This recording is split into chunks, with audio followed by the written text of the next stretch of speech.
Welcome to OATS Uncut, Orator Academy Talks Uncut, where the conversations are honest, open, and mostly uncut. Recently, maybe a couple of months ago, there was a bit of a hullabaloo about a political candidate eating rice, specifically biryani, with his fingers. Some mocked, some judged, and some of us were simply confused by that reaction. It caught my attention because I sometimes do eat the Indian food with my fingers. But of course, you won't catch me eating pasta or spaghetti with my fingers. One, because it is culturally odd, and two, because it also would be difficult. But don't we all sometimes pick up a slice of pizza, a spring roll, an empanada, or a samosa with our hands and eat? So today, we are talking about something that seems simple but carries enormous meaning: how we eat. Forks, spoons, chopsticks, hands. And more importantly, how we react when someone eats differently from us. It's not just the lifestyle and the talking style that we critique. We critique eating style too, because this isn't just about food, it's about communication, cultural intelligence, and respect. So, why does difference make us so uncomfortable? Human beings are wired to find comfort in familiarity. When someone eats the way we do, we don't notice. It's the norm. When someone eats differently, we notice and often judge. We mock what we don't understand. We label what we haven't learned about. And we dismiss what we've never experienced. But judgment is rarely about the other person. It's about our discomfort with difference. So let's look into a brief history of how we eat and why. Every eating style has a story, and none of them began as manners. They began as necessity, environment, values. Let's start with the oldest one of all, the spoon. The spoon dates back thousands of years, tens of thousands of years. Long before civilization, humans needed a way to eat broths, stews, and liquids, and hands couldn't scoop soup. So people used shells and carved wood and bones, animal bones. The spoon was born out of survival and need, and that's why almost every culture has some version of a spoon. What about chopsticks? Well, chopsticks originated in ancient China over 3,000 years ago. At first, they weren't eating tools. They were cooking tools used to lift food from the hot pots. But as populations grew and fuel became scarce, food began to be chopped into small pieces and cooked quickly, stir-fry. Small pieces meant no knives at the table. And here's the philosophical layer. Confucian teaching discouraged knives at the dining table because knives symbolized violence. The table was meant to be a place of peace and harmony. So chopsticks weren't primitive. They were intentional, efficient, and philosophical. Now, eating with hands, the original method. In many cultures, eating with hands was never replaced because it was seen as deeply connected to the food. In the Indian tradition, the fingers represent the 5 elements, and eating with hands is believed to balance the body with what you consume. It's sensory, mindful, and deliberate. And finally, the fork, the youngest and most controversial utensil of all. The fork appeared in the Byzantine Empire and slowly made its way to Europe. When Europeans first saw people eating with forks, it was considered offensive, even sinful. Church leaders reportedly said, "God gave us fingers, why use metal?" Ironically, the fork, now considered proper, was once also judged. Which brings us to an important point. What we call good manners today was once considered strange, rude, perhaps unnecessary. None of these methods were random. None are inferior. They're cultural solutions shaped by geography, climate, philosophy, and community life. So what happens when judgment silences identity? A child hides her lunch. An adult switches to safe food at work, a family feels pressure to explain themselves, all because of a reaction that they don't want to warrant, a stare, a laugh, a comment. When we judge cultural habits, we are not just criticizing behavior, we are communicating rejection. And communication, whether intentional or not, has impact. So now what's the communication connection really? Here's the key connection.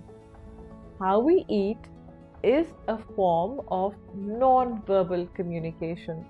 It communicates where we come from, how we relate to others, what feels natural and safe to us. When we judge someone's eating habits, we are judging their non-verbal identity. Strong communicators don't rush to correct. They pause to interpret, to learn. Curiosity says, help me understand. Judgment says, you're doing it wrong. And only one of those builds connection. And I know you know which one. Now let's look at some cultural habits that are often misunderstood and what they really are communicating. Number one, eating with hands. Judged by some as unhygienic, for others it communicates presence, sensory awareness and respect for food. Number two, avoiding eye contact.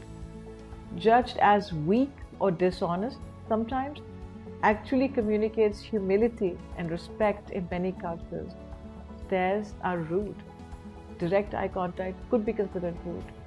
Number three, speaking softly or indirectly.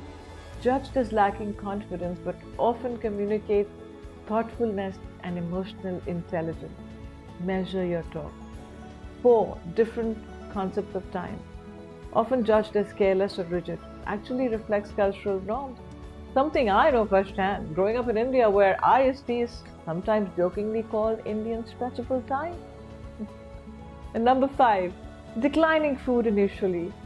Judged as rude, but actually communicates modesty and etiquette. And I remember as a child when uncles and aunts came over and my mom laid out the table and she still keep asking, did you like this? Please have some more. And as a child, I couldn't understand why she was asking grown adults who could clearly serve themselves. But now I know it wasn't about the food, it was about care and culture. So each of these is a language, and misreading the language leads to miscommunication and miscommunication. So now here's the part we don't talk about enough, and it matters deeply. Understanding cultural differences does not mean abandoning social awareness.